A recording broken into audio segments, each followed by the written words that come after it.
In this video we start our sailing season with our second rounding of the Mull of Kintyre. In the past, many of you have asked us about our method of passage planning, and we show you step by step how we do it in the second part of this video. The weather looks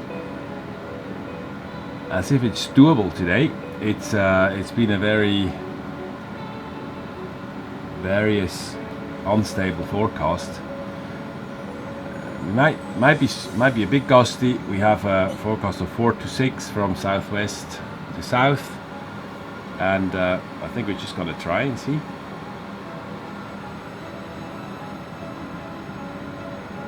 This looks a bit worse. The UK Met Office and the gust model. And what does the official Met Office say? 4 to 6. 4 to 6. 4 to 6, southwest to south. Douglas, we'd like to come to fuel. We decided to leave today, and we would like to go at 6. So would it be possible to meet you at the fuel berth maybe in half an hour or so? I'll give you a call before we slip the lines here. Yes? Fantastic. Superb, see you then.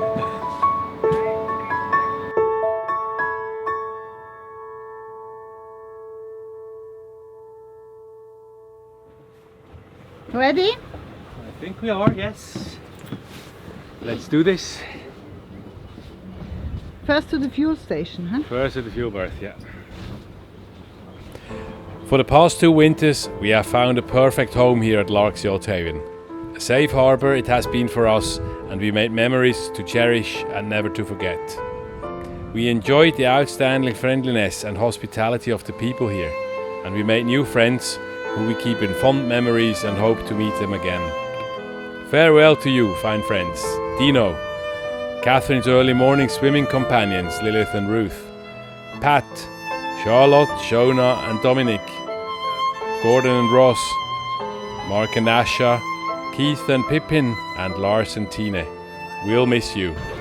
But for us, it's time now to sail to new shores, to explore, discover, and follow Catherine's dream of the far north.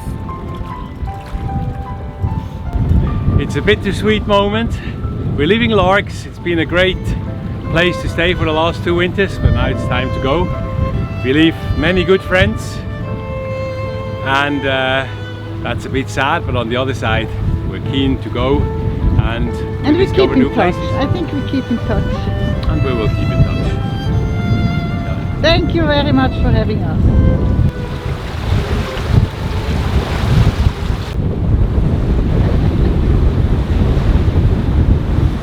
We're back to the good old northwest Scotland chop. We got 17 to 20 knots of true wind against us right from the front, so it's motoring. We knew that that was going to be the case until we reached the Mull. We're just off Little Cumbrae here, so a bit in protection from the wind and from the waves. It's a bit tense at the moment. It's the first time we go out. It's the first time in a long time that we're doing a trip, and it's quite a long trip. It's about 13-14 hours today. Yeah, it's just adaptation to the new situation, the new life back on the water, and we're gonna be Get our sea legs back.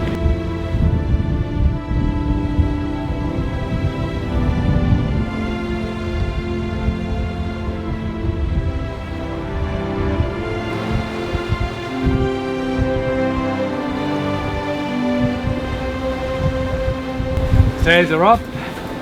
You got 1 reef in both sails, and we're doing basically about the same speed as with the other engine. So far so good. The sea is surprisingly calm today. I had expected it much worse. It's actually flat, and the wind is just in the sweet spot of about 15 knots or so. Long may it continue. We're at the entrance of Sanda Sound. which is the entrance to the Mull of Kintyre, and we're right on time, 1 hour before high water Dover. That's according to the book when the tide just starts to turn, and we can see that now we have roughly no tide, it's slack water, and I expect that will go the other way around. We can see our water speed of 7.5, it's a bit too high, I need to calibrate the transducer, and 7.1 GPS, so roughly there is no current now. Slight bit against us still, but that will just change. So we're making it through here at the very early stages of the tide, which is ideal. We're now at the Mull. The wind has now turned directly on our nose, so we can't sail. We have engaged the engine, and we will try to round it, or we will round it under engine. We're doing 9.5 knots over ground, so that's not bad, and about 7 through the water, so it's a pretty good speed that we get. But this means that we have a wind over tide situation. Wind from the front, tide from behind. Now, wait and see.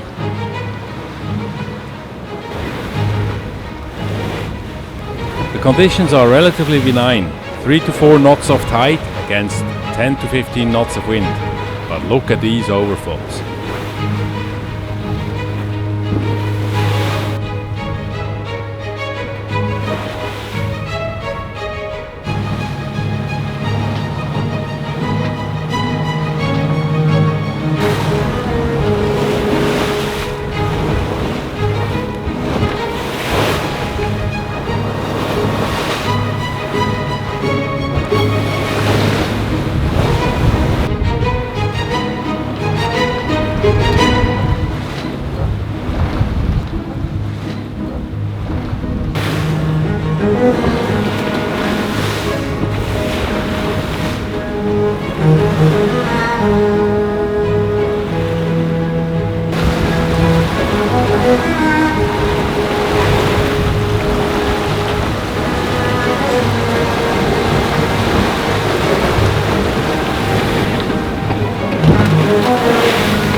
Luckily, this impressive mayhem is of short duration, and we are back in clean water soon. The wind backs to a more southerly direction as soon as we leave the Mull. Seabirds are flying past us, and we're having a lovely 24 nautical miles crossing to Islay, where we'll meet up with old friends. Here come our friends Marianne and Marcus on the good ship Castella from Switzerland. We are so looking forward to see them. Last season, Christmas. Castella left Cherbourg about 2 weeks ago, and they sailed up via Arklow and Belfast. We left Largs today. 2 boats on different routes with different destinations meet up on this small island. We both hoped that this would happen, and so it did.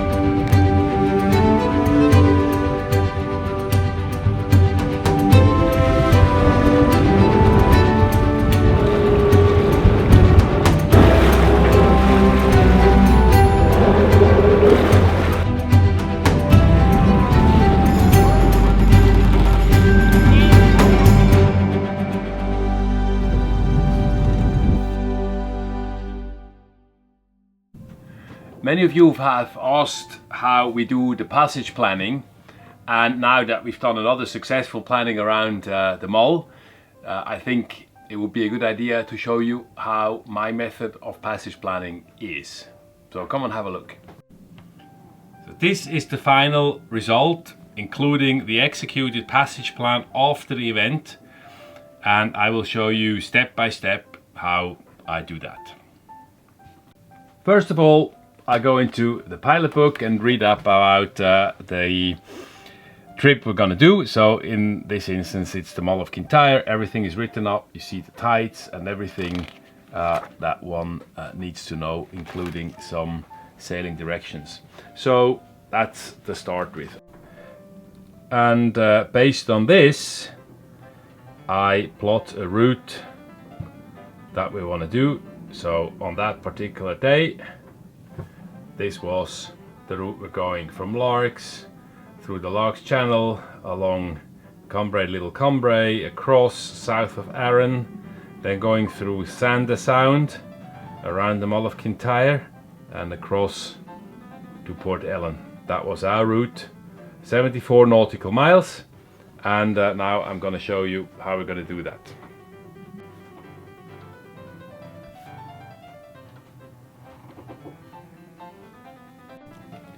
So first I start with the x-axis here, and that's my distance.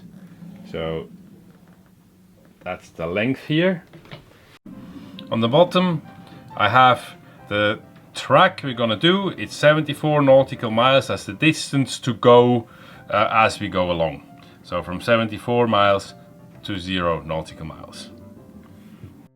Next thing is the time axis on the y-axis, and I'm doing that on two sides, at the start and at the end.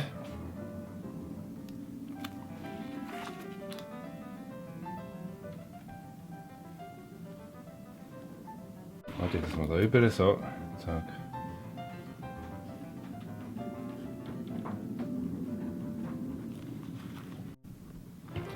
Having a rough idea on when we will sail, I know that if I start here at 5, 06, 07, 08, 09, 10 o'clock,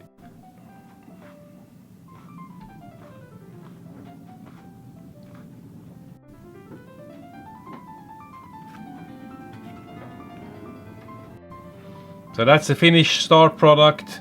We see here the distance, we see here the time of day at our initial point Largs, at our end point Port Ellen. Obviously the same time because it's in the same time zone, but you could add a different scale here if it's a different time zone. Next thing is to plot our route, or the main points of our route, into this diagram.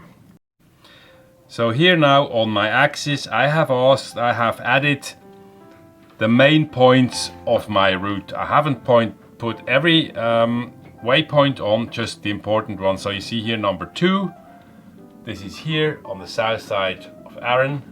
Number 4 is an important one, that one here, that's Arranman's Barrels, I'll come later to that.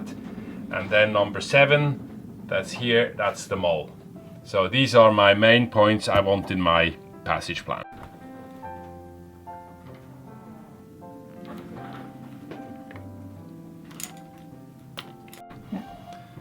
I have added a line here at 6 o'clock for the sunrise, so that's when the sun goes up. That's for my reference. And now important for me is high water Dover at 1:40, and I've also added its springs today, so that's just for my notice. I have made a horizontal line at 13:40 across, which represents high water Dover.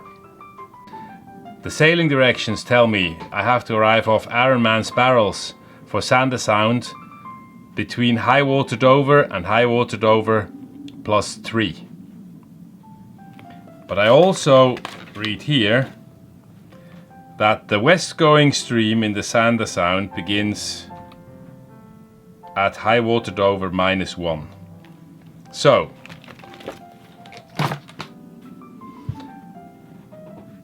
you will remember here I have put a line here at the distance of Arranman's Barrel, and we have here high water Dover.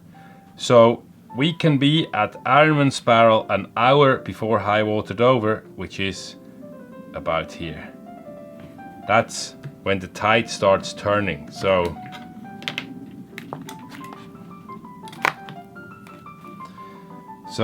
here we have a favorable time from Arranman's Barrel to the Sound of Mull. That's critical, that's my tidal gate. I don't want to arrive earlier in this area. And now comes the graphics with the speed. So, let's say I want to be here at Ironman's Barrel exactly at high water Dover. And I calculate with a speed of 6 knots, so which will be 1, 2, 3. That's 6 miles. And just to make it a bit easier, I go 1, 2, 3, so that's 12 miles. And 12 miles I'm gonna do in 2 hours. So that's here, and that's my speed line.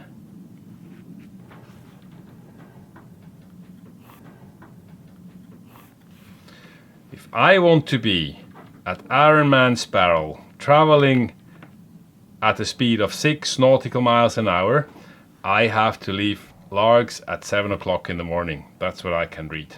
And if I continue like that, I will be in Port Ellen roughly around 7 o'clock in the evening. However, if I want to be at Ironman's Barrel an hour before, I simply draw a parallel line that's 1 hour before through the point here, and this gives me a starting time of roughly 6:15 in the morning. I can also do any other speed, of course. So if I leave at 6:15, for example, and I travel with an average speed of 5, that will give me over 10 miles over 2 hours. That's 1, 2, 3, 4, 5. That's 10 miles, and that's 2 hours here. So I draw another line. Oops, and that's my 5 knot line. So if I start at 6:15 in Largs, travel at 5, I will be in Port Ellen at around 8 o'clock in the evening. There is enough space on this plan as well. For example, here you can put in a weather forecast. Here you can put in some communications details. If there are some shipping lanes on your plan, you can put them in here, for example, like that. If that's a shipping lane, not in this case here, but in a different one, you could mark this out here, so you know I have to be careful here, and so on. So you can put anything on. Anything with a distance comes at the vertical line, anything with a time comes at the horizontal line, and you can basically see that very well graphically. We now see that if I leave, as I said before, at 6:15 and I travel at 6, I should be at Ironman's Barrels right 1 hour before high water Dover, and that's when, according to the pilot book, the tide turns, and that will take me to the Mull at about 2:30, and then across to Port Ellen to be there at about 6 o'clock. I go back to my original plan, to the one we executed. Once we started sailing, I put a dot here whenever I did a logbook entry. So we started at 6:30, we're a bit late. We started at 6:30 because we had to fill Polaris up. And then you see, so at 7 we had 68 nautical miles to do. Then at around 8, we were quite fast. We had about 61 nautical miles to do. So I can then put my points in time and distance to go, which I get from my chart plotter, and I can easily put a dot here, and I can see, am I on track? Here, am I faster? Because yeah, I was faster because there was up to 10 knots around carrying us around the Mull, so that's why we were faster here, and we could maintain that speed actually, and went back to about 6, but that brought us to Port Ellen slightly earlier. So you can then also see how well you've done. You can see, are we still on time, or do we have to go faster, or what do we have to do? So you can take this also as a decision making paper then once you execute your passage plan.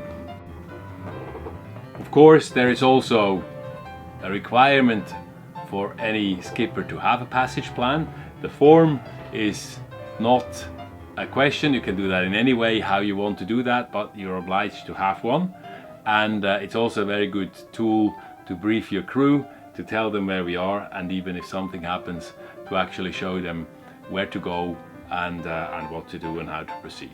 Oh, and by the way, I got the idea for this way of passage planning somewhere from the internet. I found it, and apparently it's the way that the Royal Navy teaches their officers to do a passage plan. So I thought that's good enough for me. I adapted it a little bit for my needs, and that's what I use. But the credits go to the Royal Navy. That's all there is. Quite simple. Let me know what you think about it. If you have any questions, drop them down in the comments box. And also if you have any other comments, please let me know. I'm very keen to hear them.